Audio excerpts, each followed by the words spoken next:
पण काही दिवसांनी ती आई विसरून गेली.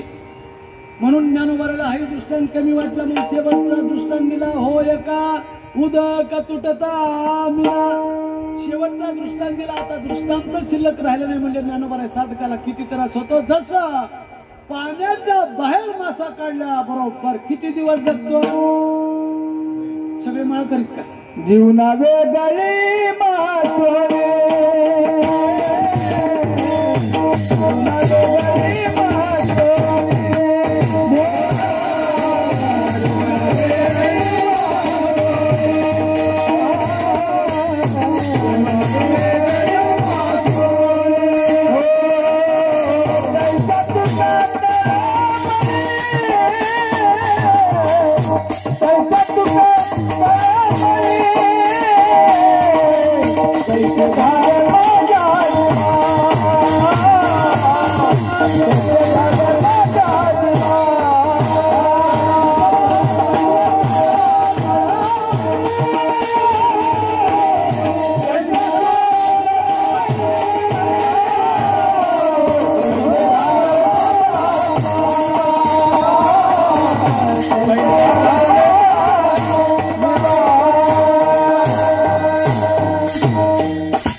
सिद्धांतासाठी दुसरं प्रमाण जीवाजिती जीवना संगे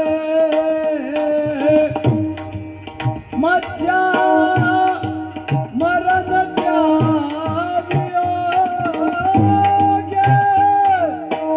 मज्जा मरण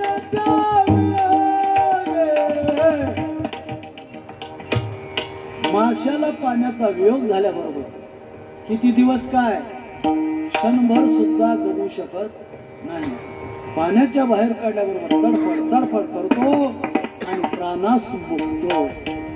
ऐका, जसं माशाला पाण्याचा वियोग सहन होत नाही, जसं आईला लेकराचा वियोग सहन होत नाही, जसं उपवासी माणसाला भूक सहन होत नाही, जसं वासराला गायीपासून काढल्यानंतर खूप वेदना त्रास होतो, जसं सारस पक्षाची भेट होत नाही त्यांना त्रास जेवढा होतो तेवढा साधकाला एक एक सिद्धी प्राप्त करून घेण्यासाठी त्रास होतो. महाराज, परमार्थ सोपा नाही.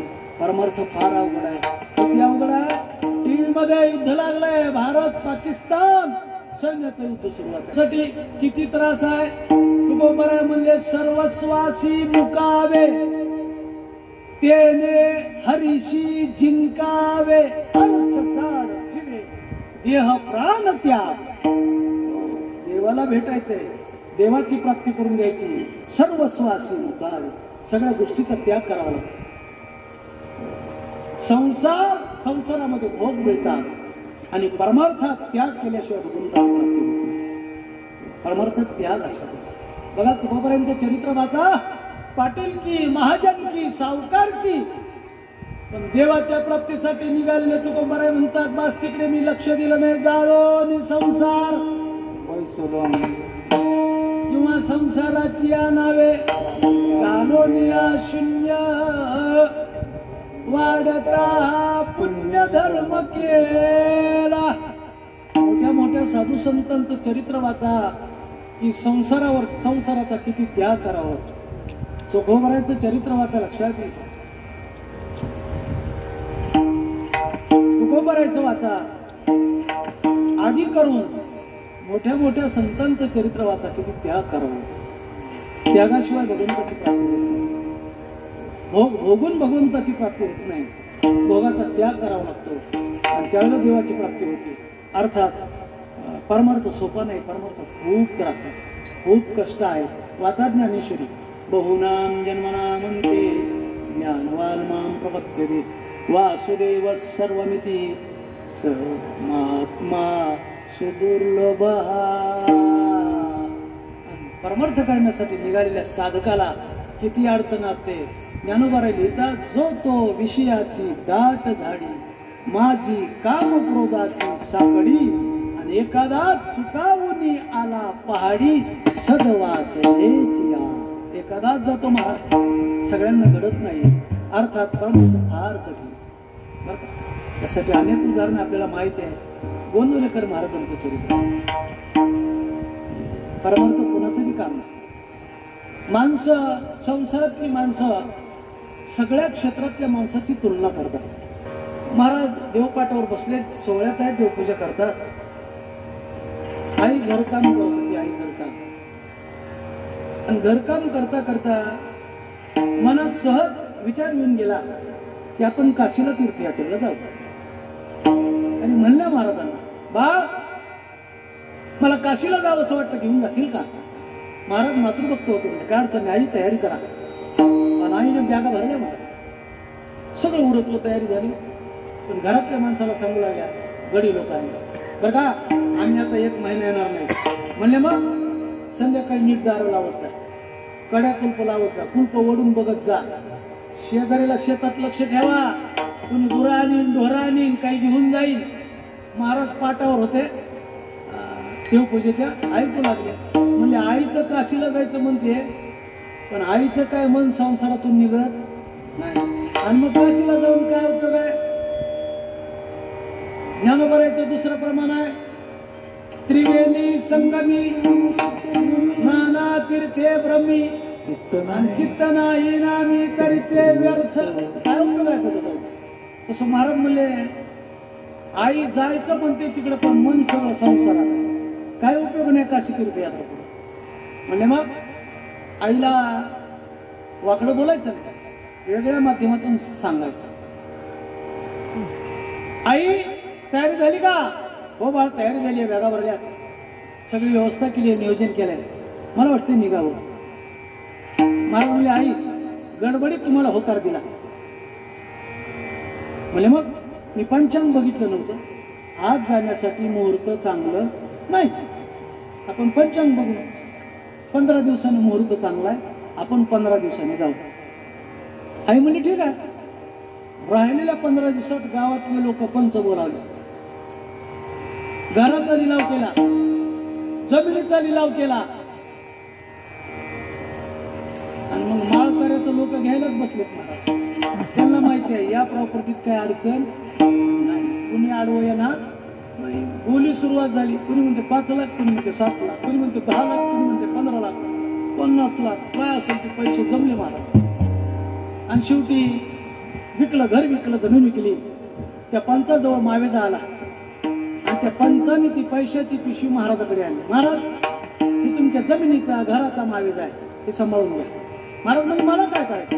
लोक म्हणजे आम्हाला काय करायचं? तुमच्या घराचा तुमच्या जमिनीचा मावेजा आहे. महाराज म्हणजे मला नको, मग काय करावायचं? त्याने म्हणजे या पैशाचा सगळ्या गावाला भंडारा घाला, नगर भोजन द्या. दिलं ना महाराज नगर भोजन. ऐकायला बरं वाटतं ना? सगळे पैसे संपले आणि मग आईला म्हणजे चला काशीला. गोंदवलेकर महाराजांनी घरदार विकून, जमीन विकून काशी केली. आम्ही काशीहून येऊन इकडे बंगला बांधतोय, गाड्या घेतोय, कुणाचं शेजाऱ्याचं एकरभर निघतोय का? लक्षात राहते महाराज. कसा आपला परमार्थ सफल होईल का नाही सांगता येत नाही, मला संशय आहे. परमार्थात त्याग लागतो, त्याग, त्यागाशिवाय परमार्थ घडत नाही.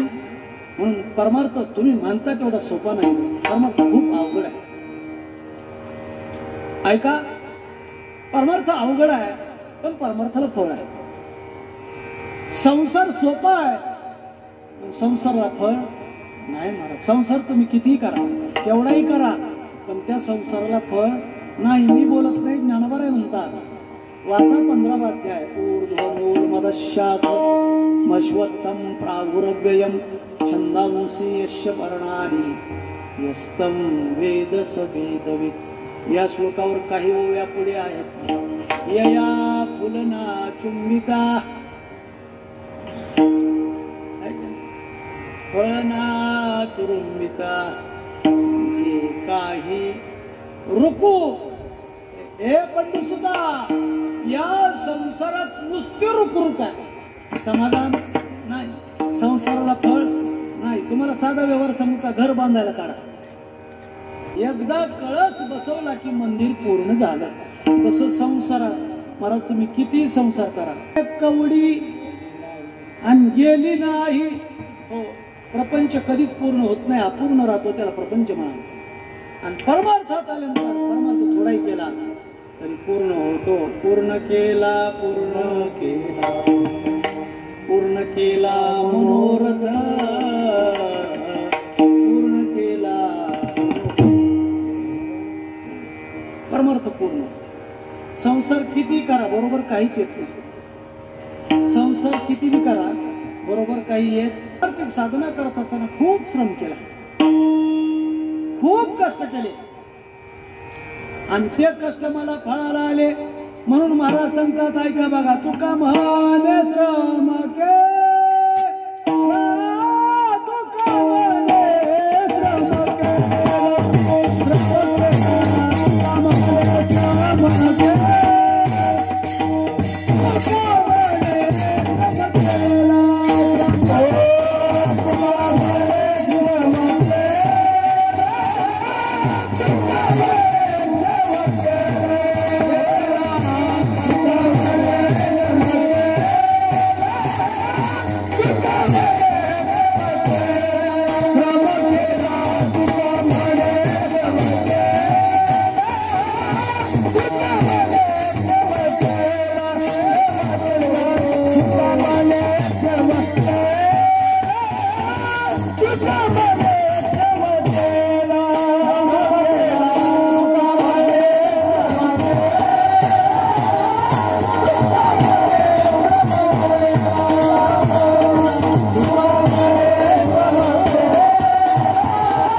अंतराची लपक वेगळी आहे बर का.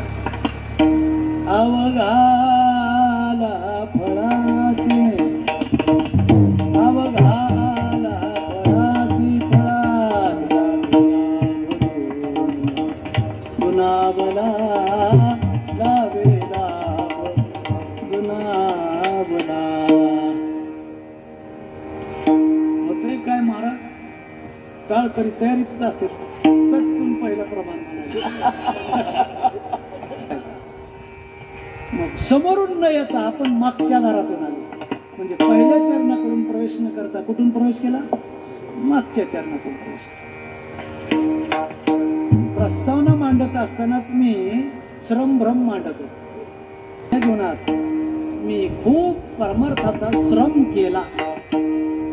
ऐका वाक्य, संसारात श्रम होत असतो आणि परमार्थात श्रम घ्यावे लागतात, श्रम करावा लागतो.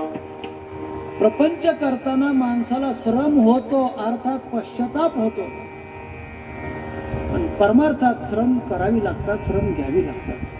महाराज म्हणतात, तुका म्हणे श्रम केला त्याचा परिणाम अवघा आला फळास. श्रम केला आणि त्या श्रमाचं मला फळ मिळालं. मग आपली वाटचाल कशी अभंगाची बघा. आता लक्ष ठेवा, खालून वर आहे की नाही. आता लक्ष ठेवा की तुकोबर आहे सांगतात मला फळ मिळालं. मग काय फळ मिळालं? अभंगाचं तिसरं चरण. भाग्य झाली संत भेटी, भाग्य झाली संत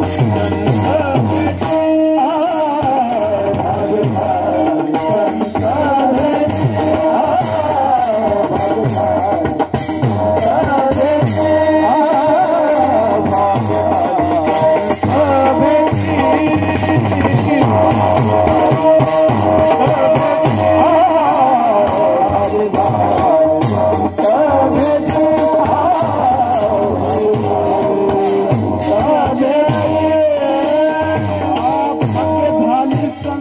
भेटी आवडी पोटी होती भाग्य झाली संत भेटी आवडी पोटी होती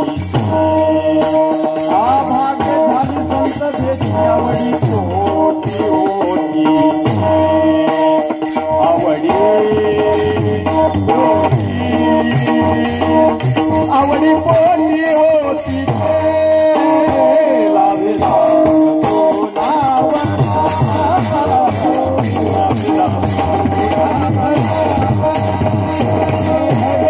संत भेटी आवडी पोटी होती आवडी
कीर्तन झालं तरी लोकांच्या लक्षात आलं नाही परमार्थ सोपा नाही परमार्थ लय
तुकोबराय सांगतात परमार्थ श्रम केला त्याचं मला फळ मिळालं. मग काय फळ मिळालं? भाग्य झाली संत भेटी नावडी पोटी होती भाग्याने मला संतांची भेट झाली. ऐका संतांची भेट सहजासहजी होत नाही. कदाचित संत भेट झाली तरी आपल्याला ते संत आहेत कळणार नाही. आणि संत तोंडानं होऊन मी संत कधी लोकाला म्हणत नाही. कशात संत कसे असतात? ज्ञानोबारांनी वर्णन केले. वाचस्पतीचे निपाडे सर्वज्ञता तरी जोडे परी वेळी वे माझी जडे महिमे भेडी. संतांचे लक्षण कसे असतात? चातुर्य लपवी महत्व हरवी विषेपण मिरवी आवडो. ही संतांची लक्षण आहे. ऐका. आणि संतांची भेट झाल्याशिवाय आपलं जीवन परिपूर्ण होत नाही. संतांची भेट घ्यायची. कशी संतांची भेट होईल? तुकोबराय सांगतात भाग्यानेच होईल. महाराज म्हणले मला सुद्धा भाग्याचा उदय हे जोडी संत पाठ येथून संतांची भेट होण्यासाठी फार पुण्याही लागते. पुण्य फळले बहुत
एकत्रित यावी लागते.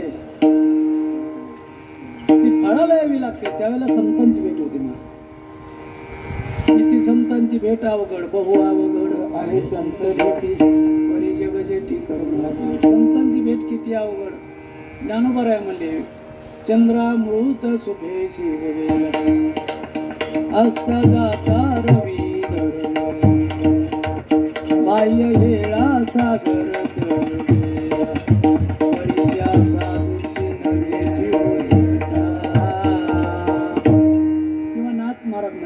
शहाचे दूध जोडे चंद्रामृत हाता चढे परी हरिप्रियाची भेटी नाते हे दुर्लभ भाग्य गाडे मनुष्य. एक कविता म्हणतोय जगामध्ये न मिळणाऱ्या गोष्टी मिळतील पण साधूची भेट होणार. तो कवी काय म्हणतोय का तात मिले पुनिमात मिले सुत भ्रात मिले युवती सुखदायिनी राज मिले गजबाज मिले सब साज मिले मनोवंचित बाई लोक मिले सुरलोक मिले विधि लोक मिले अखेर वैकुंठ ही जाई कहे निपट निरंजन लाल और सब कुछ मिले परी संत समागम दुर्लभ भाई. संत संग धरा तुम्ही हरी भजन करा. संतांची भेट अवघड आहे. पण तुकोबाराय सांगतात 7 पिढ्याच्या पुण्याईनं गोलोबाच्या पोटी मी जन्माला आलो. कणकाई मातेच्या पोटी जन्माला आलो. अखंड साधना केली. अंतकरणामध्ये एकच इच्छा होती कैमी उद्धार पावेन काही कृपा करील नारायण. ऐसे सांगा तुम्ही संत जन करा समाधान चित्त. अरे एकच इच्छा होती कोण पुण्य त्यांचा होईल. आपल्याला किती प्रमाणात सांगता येतील. संतांची भेट होत नव्हती तोपर्यंत तुकोबारायला समाधान नव्हतं. पण महाराज संतांची भेट झाली सद्गुरूची भेट झाली कुठे मग स्वप्नात. बाबाजी आपुले सांगितले मंत्र दिला मला संतांची भेट झाली. म्हणून महाराज म्हणतात माझं भाग्य उदयाला आलं त्यावेळेला संतांची भेट झाली. भाग्य झाली संत भेटी. पण ती संतांची भेट होण्यासाठी आवडी पोटी माझ्या अंतकरणात माझ्या पोटात त्यांच्या भेटीबद्दल आवड होती तीव्र इच्छा होती. त्याचा परिणाम मला संतांची भेट झाली हे संप्रदायातलं फळ मिळालं. ठीक आहे संतांची भेट झाली म्हणजे तुम्हाला काय दिलं काय मिळालं.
दर्शन झालं, संतांची भेट झाली, संतांचं दर्शन झालं, मला लाभ काय मिळाला? मग तुकोबाराय सांगतात संत दर्शनी हा लाभ, पद्मनाभ जोडीला. संतांच्या भेटीत, भगवंताच्या भेटीत लाभ प्राप्त होतो. संतांच्या नामस्मरणाने, भगवंताच्या नामस्मरणाने जीवनामध्ये लाभ प्राप्त होतो. याच्यासाठी अनेक प्रमाणात महाराज तुकोबाराय सांगतात अवघे होती लाभ एका या चिंतने, नाम संकीर्तने गोविंदाच्या, नाम संकीर्तने गोविंदाच्या. तुकोबारांची भाषा एक वचन आहे, अनेक वचन. लाभ हे नुसतं लाभ म्हणले नाही, लाभ हे लाभ. दुनावला, माझं दैव दुनावलं, लाभात लाभ, लाभात लाभ मला प्राप्त. आणि परिणाम झालं काय?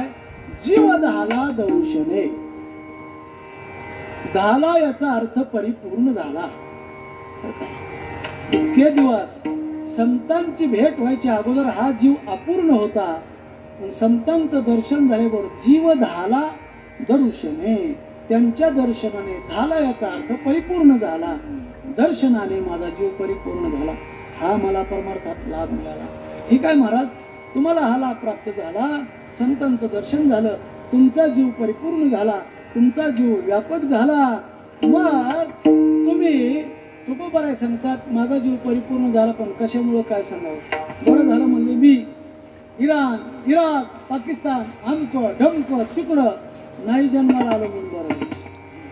मग महाराष्ट्रात संत मालिकेत संतांच्या कुलात, संतांच्या पोटीत जन्माला आलो आणि माझ्या जीवनामध्ये संतांची भेट झाली, मला लाभ प्राप्त झाला. बरं झालं महाराज, परदेशाहून झालो,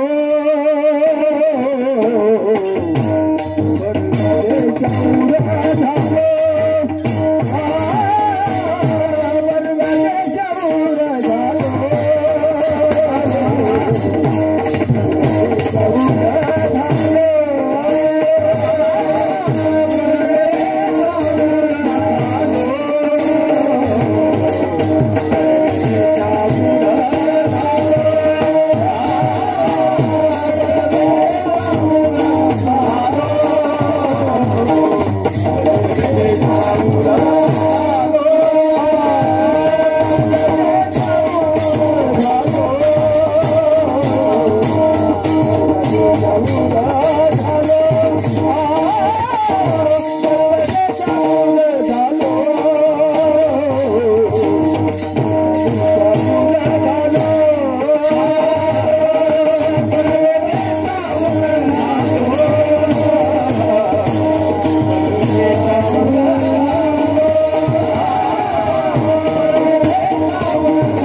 बरवे.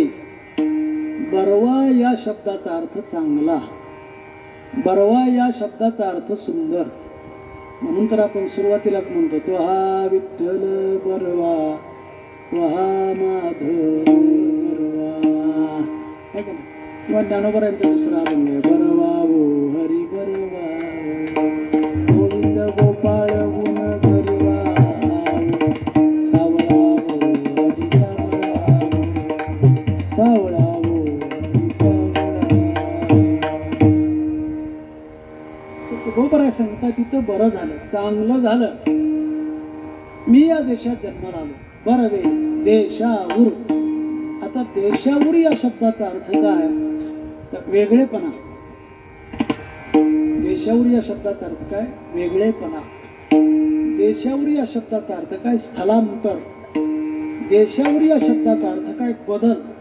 मग काय बदल झाला, काय स्थलांतर झालं, काय वेगळेपणा झाला. तर महाराज सांगतात ऐका कोणतं स्थलांतर आहे, कोणता वेगळेपणा आहे. महाराज सांगतात अहम या वृत्तीवरून निघालो, अहम ब्रह्मास्मी या वृत्तीवर आलो.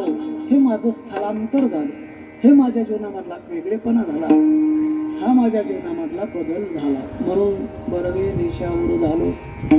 काय बोले बोलावे लाभेला बोलना बोला आणि जीव झाला दरुशने. कीर्तन शिवा समाप्त आहे. खरं म्हणलं म्हणजे की या उत्सवामध्ये आपण परिश्रम घेतोय, आपल्याला परिश्रम होता. तो का म्हणे श्रम केला, थोडं औचित्य साधावं म्हणलं. आणि अवघा आला. बऱ्याच लोकांनी सांगितलं महाराज रात्रीपर्यंत लय मजा आली, आज काय होते कोणाला माहिती. आज काय व्हायचं, जवळच आहे, आपलंच आहे. कसं बी असलं तरी सावरून न्यावंच लागणार. महाराज कुठल्याही प्रकारची अडचण नाही. भरगच्च सुंदर कार्यक्रम व्हायले, सगळ्या लोकांना आनंद मिळतोय. आपण केलेल्या परिश्रमाचं हे फळ आहे.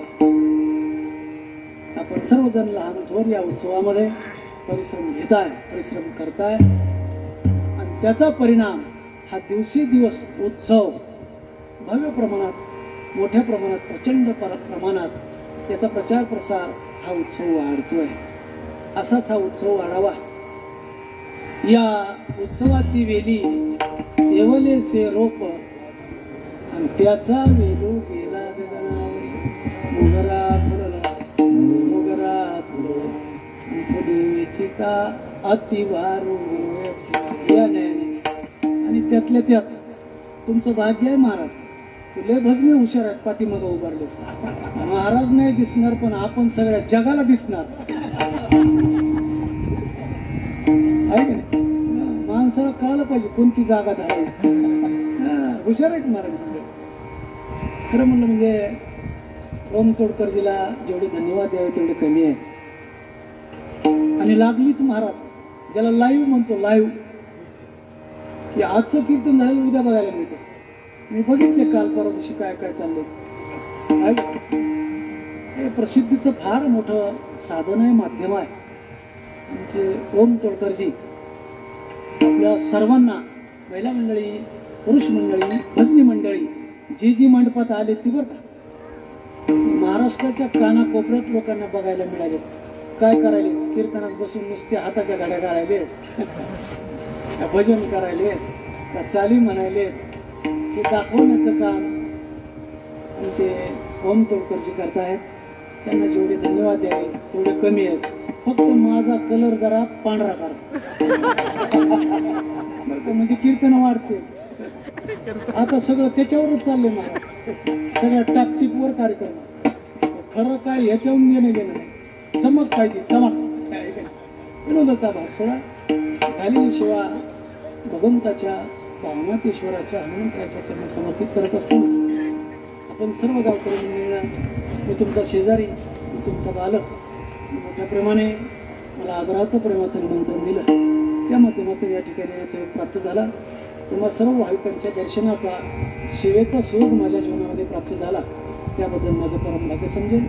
बोलता बोलता कदाचित माझ्याकडून एखादा चुकीचा शब्द गेला असेल तर त्याबद्दल क्षमा असेल.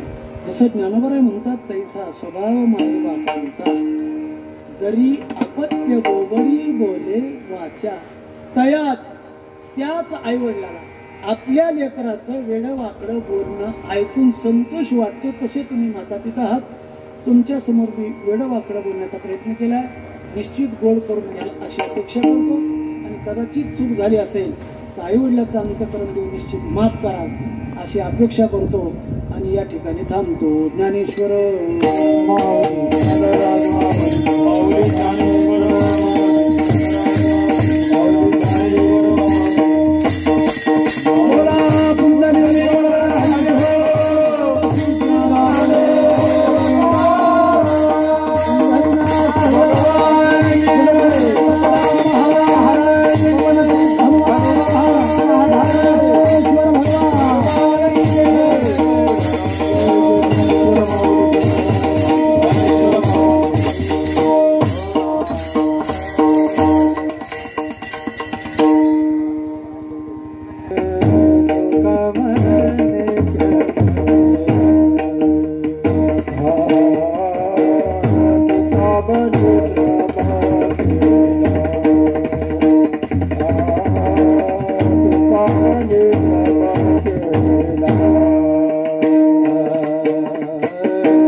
Ah